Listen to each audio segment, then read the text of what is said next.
that you would want to do anyways, but the problem is that there are certain things called formalities, and if they're not complied with, you can lose protection.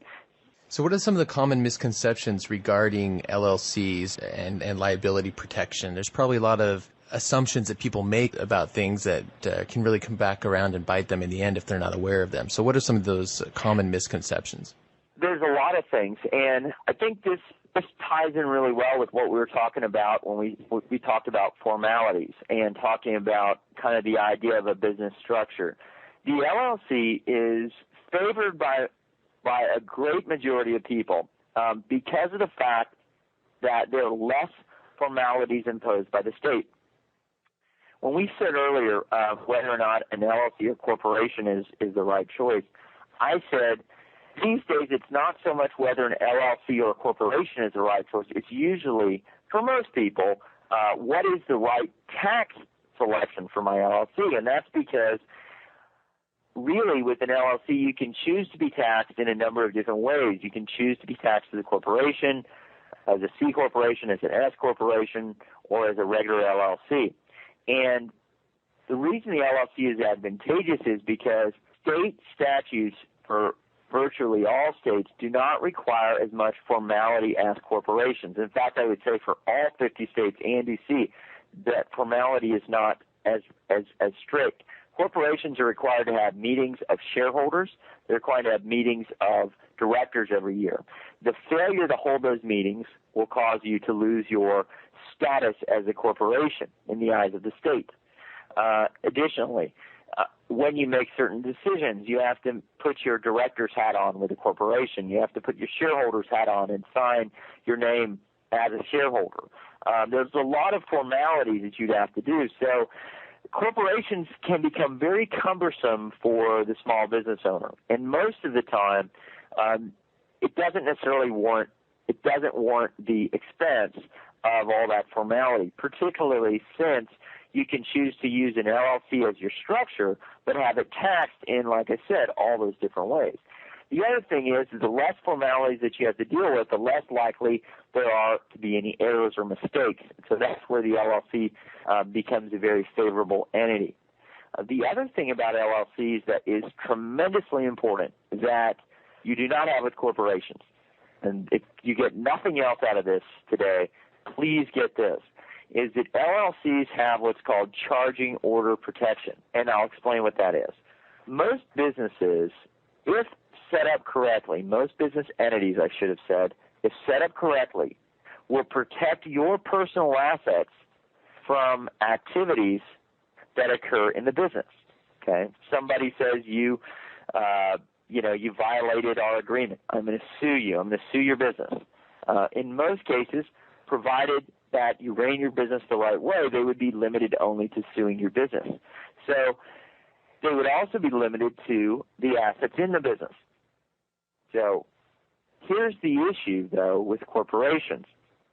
Corporations, however, generally will not protect your business assets from personal liabilities. I know that sounds kind of like a play on words, but let's think about that one. In the event, let's say, and we'll use the horrible car example again, or we could use another one, but that's the one that always comes to mind. And let's say you're driving, you mangle somebody, we'll use the same exact numbers here.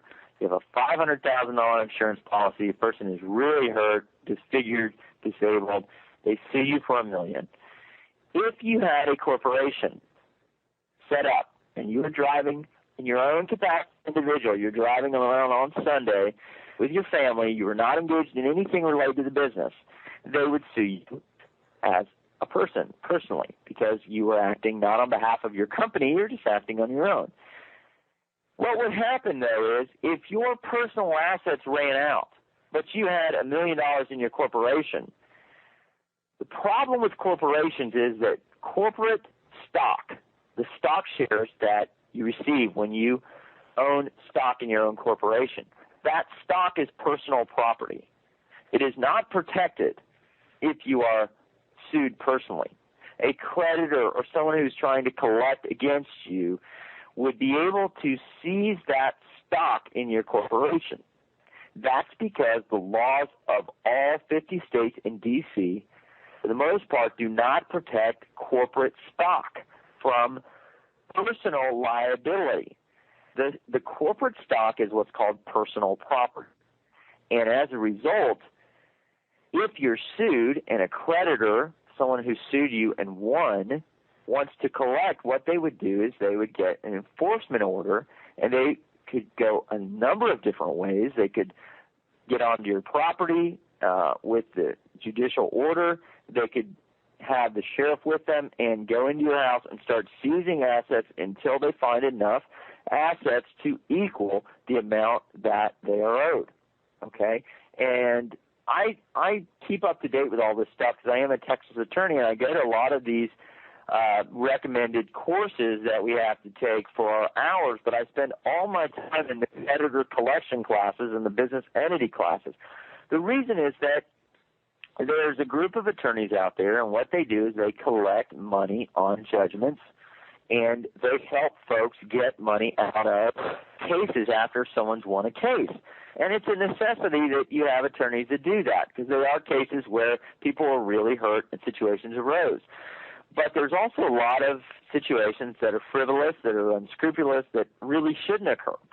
And I go to these classes to learn exactly what they do. And most attorneys, if you have a corporation, they are very, very happy. The reason, there is no business protection from personal liabilities. In other words, that corporate stock is sitting out there, they can seize it. Once they take the stock, which would be that piece of paper, the stock certificate, they can control the business. And what they would do then is they would vote to dissolve the business. Why? Because they would want all of that money or whatever assets are in there to flow through to you, and then they can basically get after it. In fact, at one of the recent trainings that I went to, it was in May, they talked a lot about internet domain names. They were talking about, how to find value in this person that you have a judgment against. And they're saying, what does the guy own or what does the girl own? And they were going through, okay, did you check this? Did you check this? Did you check this? Because, in most states, once you get the right to collect and you get what's called a receivership turnover, you basically, think they own that's non-exempt according to the state law, you can take. And so one of the things that came up was website domain names. And, they were saying, there's a lot of value in domain names. Well, that's just one example where if that was owned by the corporation or owned personally, bam, it's wide open. The LLC has what's called charging order protection. And I know this has been a real long example, but this is a detailed area. But the advantage you'll get with a properly run LLC is that if in the same situation you hit somebody, there was a $500,000 overage, and your business was sitting out there thriving, those creditors, for the most part, would not be able to get to the assets of the business. They would have a very tough time. They could come after it if it was an S corp or a C corp, but if with an LLC, it has a large amount of protection. It has what's called charging order protection, and the reason charging order protection is in place, and this goes back, we'll go all the way back to England here, where we've got most of our law from. And the reason that we got to go back to England is that the business structure that the LLC sort of derives some of its heritage from is the partnership. And I want you to compare for a minute a common company like Dell or Microsoft. They sell stock to hundreds of thousands of people. And so, imagine you're in the grocery store and you walk by somebody and they're a stockholder, the same company that you own stock in. You guys both own stock in Microsoft. Well, you don't know him, he doesn't know you. And you look at each other and you pass. Well, that's because in companies where you're going to sell large numbers of shares to individuals, over 100 or more, then generally people use corporations, okay? And for that reason, the ownership of the corporation is not really considered a very personal matter or a personal decision, because stock is traded, it changes hands, and you can just look at some of the large companies and see that that's the case.